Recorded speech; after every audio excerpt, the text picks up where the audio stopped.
A lot of news has come out since the last episode.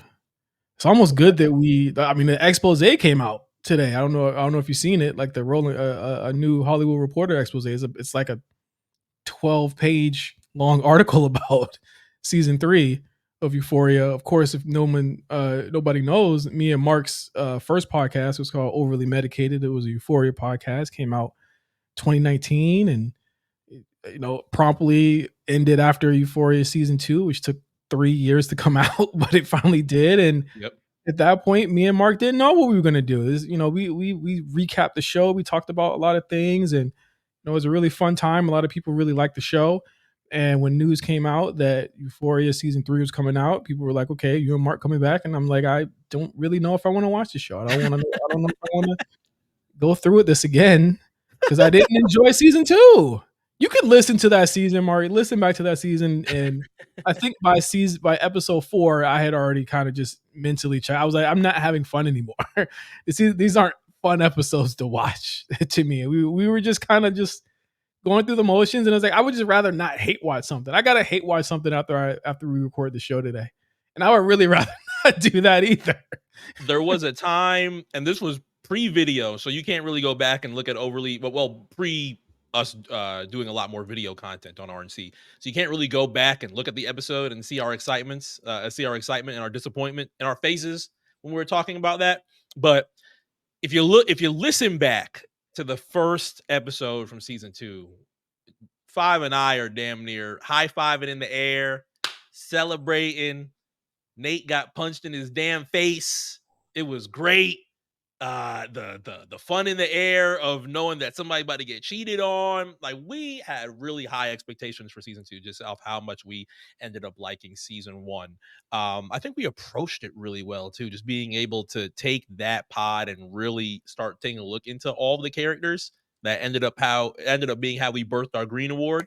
Yeah. One of the more exciting parts of Overly Medicated. But season 3, I haven't read the Hollywood Report, so I couldn't tell you what was on it. I'm just gonna assume TLDR, Sam is wilding. I'm gonna Yes. just assume that. Sam Levinson, Wallen.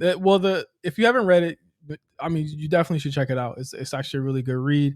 It talks about, the guy, his best friend who passed away. I believe his name is Kevin Turin. He had passed away a couple months ago. And how Sam, his friendship with him had fractured in the years leading up to his passing, to a point where Sam wasn't even allowed at the guy's funeral. Like, the family said, "Don't come."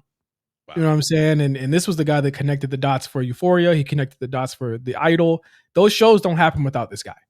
And it's speculated that their falling out happened because Kevin had done another deal with The Weeknd to star in a movie with Jenna Ortega, which is filmed and is not released yet. I think we heard about that last year. That movie's done.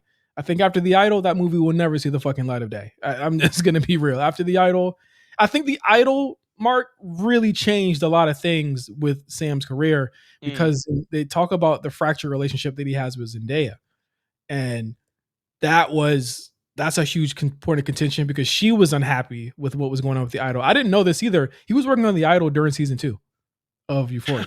and writing them both at the same time.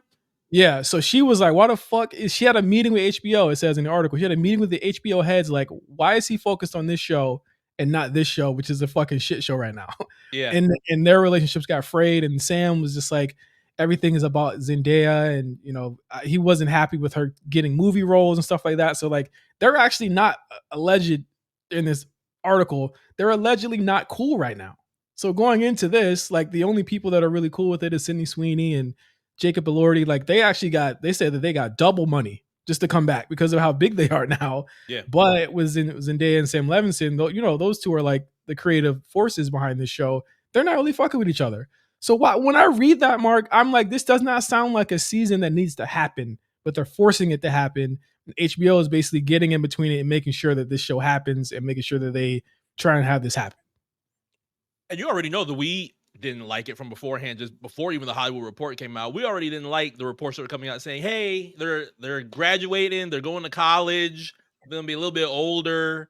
Who knows what Rue's gonna be doing? Who knows what everybody else is gonna be doing? They've already lost Barbie. Barbie Ferreira's gone, so I don't know how that ends up getting written off. They didn't really write it off in season 2. and there's just many different details that I think She that left. Remember, the report is that she left and she wasn't coming back. So like yeah. that was her last season. So I look at and there's so much more to that story, like just in terms of how the set was on the Idol and how the set was in Euphoria season 2.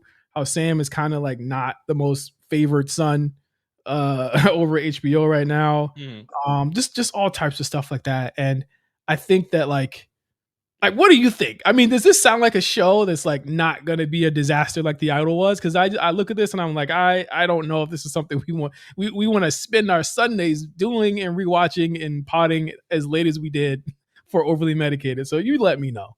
I think I still maybe not. Well, the shows would definitely have to still be after, like right after the episode. That's how we usually would record. I think I still wanna. I think we owe it to everybody to still do it, bad or not. We grit our teeth, put on our best. I don't know what you would put on to try and make sure that things are that we determine through and get through the grit of things. But maybe we can pause maybe we can pause season 3. We still need a physical green award. That's something that needs to happen. I don't know how we end up passing it to a physical green award to a Sydney Sweeney or to a Jacob Elordi, but We're gonna you know, pass the Green Award. We're gonna send it to HBO for actually following through with this. Also, a big part of that article was the passing of Angus Cloud was a huge yeah, there's that too. piece of that, and of course he played Fez on the show. Again, it's the vibes are just going to be weird for this show altogether. But I would love, anyone who's listening to the show that used to listen to Overly Medicated, and those first 2 seasons we had, those bonus seasons that we have in between everything. Let us know what you guys think. If you guys want me to come back for the content, I'll come back.